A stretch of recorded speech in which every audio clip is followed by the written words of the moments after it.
ಗುಡಿಬಂಡೆ ಪಟ್ಟಣದ 2ನೇ ವಾರ್ಡ್ನ ಸೊಪ್ಪಿನಪೇಟೆಯ ಉಪಚುನಾವಣೆ ಅಖಾಡದಲ್ಲಿ ಇದೀಗ 5 ಮಂದಿ ಅಭ್ಯರ್ಥಿಗಳು ಮಾತ್ರ ಉಳಿದುಕೊಂಡಿದ್ದಾರೆ.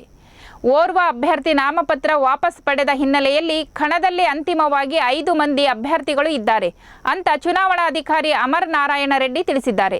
ಇನ್ನು ಡಿಸೆಂಬರ್ 27ರಂದು ಮತದಾನ ನಡೆಯಲಿದ್ದು ಡಿಸೆಂಬರ್ 30ರಂದು ಮತ ಎಣಿಕೆ ಮಾಡಿ ಫಲಿತಾಂಶ ಘೋಷಣೆ ಮಾಡಲಾಗುತ್ತಿದೆ ಎಂದು ಮಾಹಿತಿ ನೀಡಿದರು. ಕೆ.ವಿ. ಶ್ರೀನಿವಾಸ್ ಅವರಿಗೆ ಕ್ರಮ ಸಂಖ್ಯೆ 2 ಅಂದ್ರೆ ಇಂಡಿಯನ್ ನ್ಯಾಷನಲ್ ಕಾಂಗ್ರೆಸ್ ಏನಿದ್ದಾರೆ ಅಭ್ಯರ್ಥಿ ಅವರಿಗೆ ಕ್ರಮ ಸಂಖ್ಯೆ 2 ಕೊಡ್ತಾ ಇದ್ದೀವಿ. ಮತ್ತೆ ಈಗ ರಾಜ್ಯ ಪಕ್ಷವಾದ ಜಾತ್ಯತೀತ ಜನತಾಳ ದಳಕ್ಕೆ ಅಭ್ಯರ್ಥಿಯಾಗಿರುವ ಆರ್ ಶ್ರೀನಿವಾಸ್ ಅವರು ಇವರಿಗೆ ಕ್ರಮ ಸಂಖ್ಯೆ 3 ಕೊಡ್ತಾ ಇದ್ದೀವಿ. ಇದು ಹೊರತುಪಡಿಸಿದ್ರೆ ಈಗ ಪಕ್ಷೇತರ ಅಭ್ಯರ್ಥಿಗಳು 2 ಇದ್ದಾರೆ, ಲಕ್ಷ್ಮೀಕಾಂತಮ್ಮ ಮತ್ತೆ ರಾಜೇಶ್ ಜಿ ಅವರು. ನಮ್ಮ ಕನ್ನಡ ವರ್ಣಮಾಲೆ ಪ್ರಕಾರ ಹೋದಾಗ ಯ ರ ಲ ವ ಶ ಯ ರ ಅನ್ನೋದು ರಾಜೇಶ್ ಮೊದಲು ಬರುತ್ತೆ. ಹಾಗಾಗಿ 4ನೇ ಅಭ್ಯರ್ಥಿಯಾಗಿ ರಾಜೇಶನ್ನ ನಾವು ಅವರಿಗೆ ಕ್ರಮ ಸಂಖ್ಯೆ ಕೊಡ್ತಾ ಇದ್ದೀವಿ. ಕೊನೆಯ 5ನೇ ಅಭ್ಯರ್ಥಿಯಾಗಿ ಲಕ್ಷ್ಮೀಕಾಂತಮ್ಮ ಅವರಿಗೆ 5ನೇ ಕ್ರಮ ಸಂಖ್ಯೆಯನ್ನ ಕೊಡ್ತಾ ಇದ್ದೀವಿ. ದಿನಾಂಕ 18/12/2023ರಂದು ನಾಮಪತ್ರ ಹಿಂತೆಗೆದುಕೊಳ್ಳಲು ಬೆಳಗ್ಗೆ 11ರಿಂದ ಮಧ್ಯಾಹ್ನ 3 ಗಂಟೆವರೆಗೂ ಸಮಯ ಇತ್ತು. ಈ ಸಮಯದಲ್ಲಿ ಒಬ್ಬ ಅಭ್ಯರ್ಥಿಯವರು ಗೋಪಿ ಜೀವಿ ಅಂತ ಅವರು ತಮ್ಮ ನಾಮಪತ್ರವನ್ನು ಹಿಂತೆಗೆದುಕೊಂಡಿರ್ತಾರೆ. ಒಟ್ಟು 6 ನಾಮಪತ್ರಗಳಲ್ಲಿ 1 ಹಿಂತೆಗೆದುಕೊಂಡಿರೋದ್ರಿಂದ ಕಣದಲ್ಲಿ ಕೊನೆಗೆ 5 ಜನ ಅಭ್ಯರ್ಥಿಗಳು ಉಳಿದಿದ್ದಾರೆ. ಇದರಲ್ಲಿ 2 ರಾಷ್ಟ್ರೀಯ ಪಕ್ಷ ಅಂದ್ರೆ ಭಾರತೀಯ ಜನತಾ ಪಾರ್ಟಿ ಒಬ್ರು ಮಮತಾ ಅಂತ, ಮತ್ತೆ Indian national Congress KV. Srinivas ಅಂತ, ಇವರು ರಾಷ್ಟ್ರೀಯ ಪಕ್ಷಕ್ಕೆ ಸೇರಿರುವವರು 2 ಅಭ್ಯರ್ಥಿಗಳಿದ್ದಾರೆ. ಆಮೇಲೆ ರಾಜ್ಯ ಪಕ್ಷವಾದ ಜಾತ್ಯತೀತ ಜನತಾದಳಕ್ಕೆ ಸೇರಿರುವ ಆರ್ ಶ್ರೀನಿವಾಸನ್ ಅವರು ಕಣದಲ್ಲಿದ್ದಾರೆ. ಅವು ಬಿಟ್ರೆ 2 ಪಕ್ಷೇತರ ಅಭ್ಯರ್ಥಿಗಳು ಲಕ್ಷ್ಮೀಕಾಂತಮ್ಮ ಅನ್ನೋರು ಮತ್ತೆ ರಾಜೇಶ್ ಜಿ ಅನ್ನೋರು 2 ಪಕ್ಷೇತರರು ಕಣದಲ್ಲಿದ್ದಾರೆ. ಈಗ ನಾವು ಚಿಹ್ನೆಗಳನ್ನ ಈಗ ಹಂಚಿಕೆ ಮಾಡಬೇಕಾಗಿದ್ದು,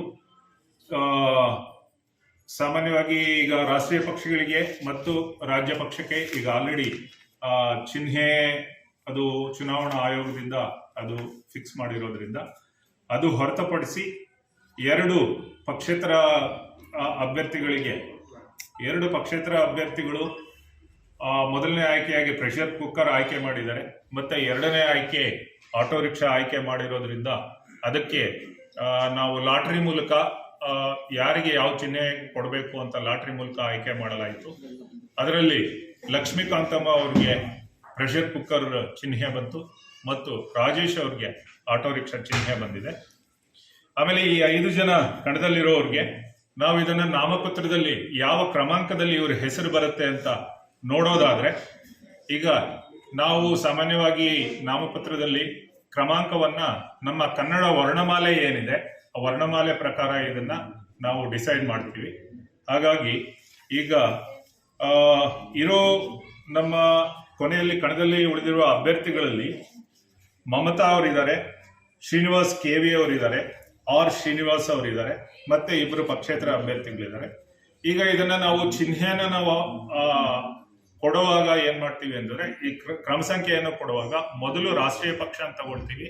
ಅದರಲ್ಲಿ ನಾವು ಈ ಕನ್ನಡ ವರ್ಣಮಾಲೆ ಪ್ರಕಾರ ಅವರಿಗೆ ಅದನ್ನ ಕ್ರಮ ಸಂಖ್ಯೆಯನ್ನ ಕೊಡ್ತೀವಿ. ಅದಾದ್ಮೇಲೆ ರಾಜ್ಯ ಪಕ್ಷದನ್ನ ಕೊಡ್ತೀವಿ. ಅದಾದ ನಂತರ ಪಕ್ಷೇತರ ಅಭ್ಯರ್ಥಿಗಳಿಗೆ ಕೊಡ್ತೀವಿ. ಈಗ ರಾಷ್ಟ್ರೀಯ ಪಕ್ಷದಲ್ಲಿ ನಮ್ಗೆ 2 ಉಳ್ಕೊಂಡಿದ್ದಾರೆ. ಇವರಲ್ಲಿ ಮಮತಾ ಮತ್ತು ಕೆ.ವಿ. ಶ್ರೀನಿವಾಸ್ ರವರು.